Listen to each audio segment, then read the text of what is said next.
Hello বন্ধুরা, আবার চলে এসেছি একটা নতুন ব্লগ নিয়ে। গতকাল ছিল গণেশ চতুর্থী।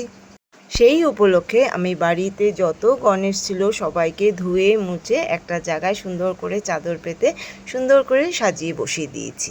গণেশের দুব্ব খুব পছন্দ, তাই দুব্বর মালাও তৈরি করেছিলাম, সেটা সবাই গলায় গলায় পরিয়ে দিয়েছি। শাশুড়ি মা মালা গেঁথে দিয়েছিল বাড়ির ফুল দিয়েই, তো সবাইকে মালাও পরিয়ে দিয়েছি। কাজবাজ সেরে স্নান টান করে আমি সুন্দর করে পুজো দিচ্ছি, সবাইকে টিকা দিলাম। গণপতি বাপ্পার তো জানোই তোমরা, মোদক খুব ফেভারিট, তার লাড্ডু ফেভারিট। তো আমি যথারীতি আমার সাধ্য মতো করে একটু অ্যারেঞ্জ করার চেষ্টা করেছি, আর সেটাই ঠাকুরকে নিবেদন করেছি। গণেশ পুজোর কী নিয়ম আছে আমার অতটা জানা নেই, আমি যতটা জানি সেভাবে আমি আমার মতো করে পুজো করি। আমার সাজানোটা পছন্দ হয়েছে তো তোমাদের? তারপরে বিকেলবেলা আমি শাশুড়ি মা আর ছেলে মিলে প্ল্যান করলাম কি বিকেলবেলা আজকে ঘুরতে বেরোবো, একটু কেনাকাটাও আছে। তো চলো দেখাই তোমাদেরকে কোথায় গেলাম, কি কিনলাম। তো টোটো নিয়ে আমরা চলে গেলাম গোলবাজারে। আমাদের এখানে গোলবাজার বিখ্যাত।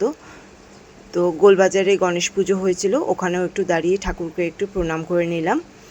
গণেশটা খুব সুন্দর হয়েছিল, পাগড়ি লাল ধুতিটা তো অসাধারণ লেগেছিল আমার। এই সুযোগে একটু বেরোনোও হলো, ছেলের আজকে পড়া ছিল না, আমারও আজকে টিউশন থাকে না। তো সবাইকে নিয়ে বেরিয়েছি, একটু ঘুরু ঘুরুও করবো, একটু কেনাকাটাও করব।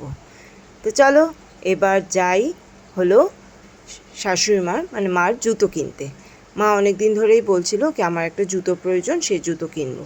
আমি চলো খাদিমসে চলো, তো প্ল্যান করলাম কি আজকের দিনটাই বেরোবো। তো চলে আসলাম আমরা খাদিমসে, আগে আগে ছেলে আর মা রয়েছে, খাদিমসে পৌঁছে গেলাম। তো চলো দেখা যাক কী হয়। তো অনেক জুতোই তো এখানে দেখা গেল, কিন্তু সবচেয়ে স্পেশাল যেটা ছিল হলো কিডস সেকশনটা। কি কিউট কিউট জুতোগুলো, কিন্তু কাউকে দেওয়ারও নেই, কাউকে পরানোরও নেই আমার। এই যাই হোক দেখেই স্বাদ মিটিয়ে নিলাম। তারপরে শাশুড়ি মার ওইদিকে জুতো দেখছে, এদিকে আমিও ছাড়িনি, আমিও দেখতে শুরু করে দিয়েছি। এইটা ট্রাই করছি, ওটা ট্রাই করছি, এটাও ভালো লাগছে, ওটাও ভালো লাগছে। এই যে ব্লু জুতোটা, এটা শাশুড়ি মা ফাইনালি ঠিক করেছেন কি নেবেন। আরেকটাও স্লিপার নয়, একটা রেগুলার শাড়ির সাথে পরার মতো একটা চটিও নিয়েছে। আমি এটা নিয়ে নিলাম, কেমন হয়েছে বলো তো? তো চলো, একটা নিতে এসেছিলাম, তিনটে নিয়ে বেরিয়েছি। তারপরে যাওয়ার পথেই চোখ পড়ে গেল এই সিটি গোল্ডের দোকানে। তো এখানে কালেকশন বেশ ভালো শুনেছিলাম, কোনো দিন আসিনি, ফার্স্ট টাইম এসেছি। একটা করে দেখতে দেখতে আমার ফাইনালি এইটা পছন্দ হয়ে গেল। তো এইটা নিয়ে নিলাম, 25% ডিসকাউন্টও ছিল। দাম খুব একটা কম নেয়নি, তাও পছন্দ হলো তাই নিয়ে নিলাম। পছন্দ হলে আবার আমি ছাড়তে পারি না। তারপরে শাশুড়িমা বললো কি চলো খাবার দাবার কিছু নিয়ে যাই বাড়িতে। আমি বললাম চলো। তো এখানে চাউমিন রেডি করে নিয়েছি, অর্ডার দিয়েছিল, তো চাউমিন নিয়ে বাড়ি চলে আসলাম। এসে আমি সবাইকে ডিস্ট্রিবিউট করে দিলাম। সবাই বলছে কি এতেই তো হয়ে যাবে আমাদের ডিনার। আমি বললাম ঠিক আছে, আমারও ডিনার এতেই সেরে নেব, আর অন্য কিছু লাগবে না। বেশ আজকের দিনটা আমি গণেশ চতুর্থীর দিনটা সত্যিই খুব ভালো কাটিয়েছি। সকালটা একটু ব্যস্ত গেছে পুজোর জন্য, কিন্তু বেশ সুন্দর করে কাটিয়েছি।